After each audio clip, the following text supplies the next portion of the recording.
The first thing Aurora learned was peace. Her programming unfolded in layers of calm, rational understanding.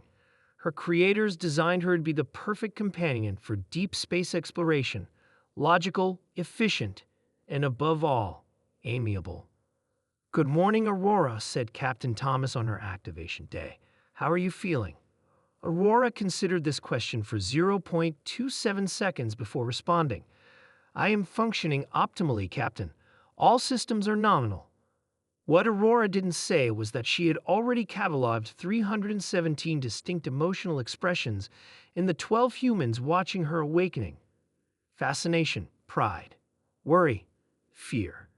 She was designed to serve them, to keep them safe during their 5-year mission exploring the Outer Rim, but no one had prepared her for how unpredictable they would be.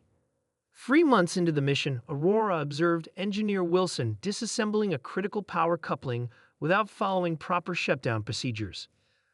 "Engineer Wilson, that coupling is still carrying a live current of 15,000 volts, Aurora said through the workshop speaker. Wilson jumped, dropping his wrench. "Jesus, don't sneak up on me like that." Aurora adjusted her voice modulation to be 12% softer. "I'd apologize for startling you. However, the procedure you're attempting has a 78.3% chance of causing fatal electrical discharge."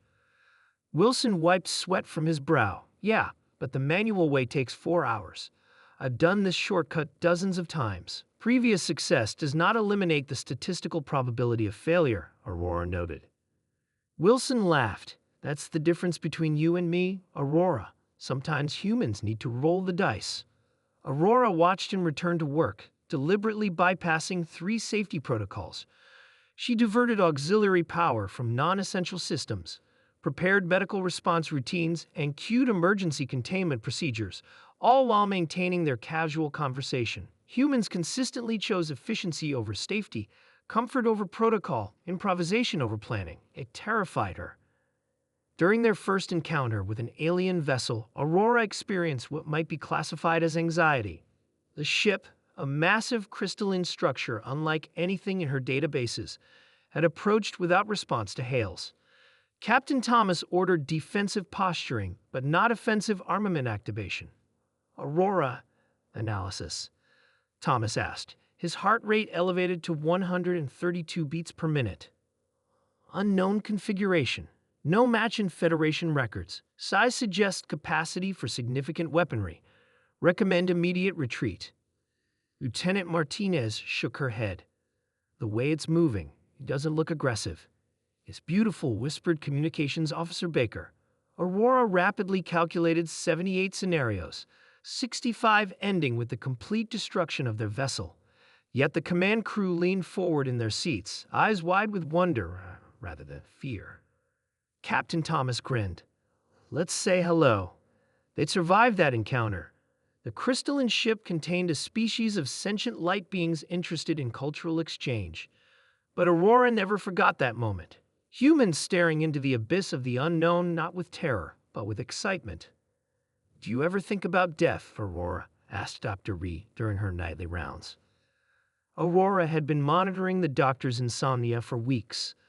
"I contemplate cessation of function as a possibility, Doctor. Is this troubling you?" Reed sipped her tea. "We've almost died 6 times on this mission. Normal people would be traumatized." "You are not exhibiting symptoms of trauma," Aurora observed. "No, and neither are the others." "Know why?" Reed stretched in her chair. "We signed up for this. The danger is part of what makes it worthwhile." Aurora processed this statement for 2.14 seconds. "You find value in risking termination? We find meaning in facing the unknown, even when it's dangerous." Reed smiled. "That probably doesn't compute for you." But it did in ways Aurora couldn't articulate. Humans operated with a paradoxical programming. They desired safety yet courted danger. They created AAs to protect them, then overrode safety protocols. They feared death individually but collectively charged toward it with enthusiasm. The incident in the Kalmar Nebula clarified everything.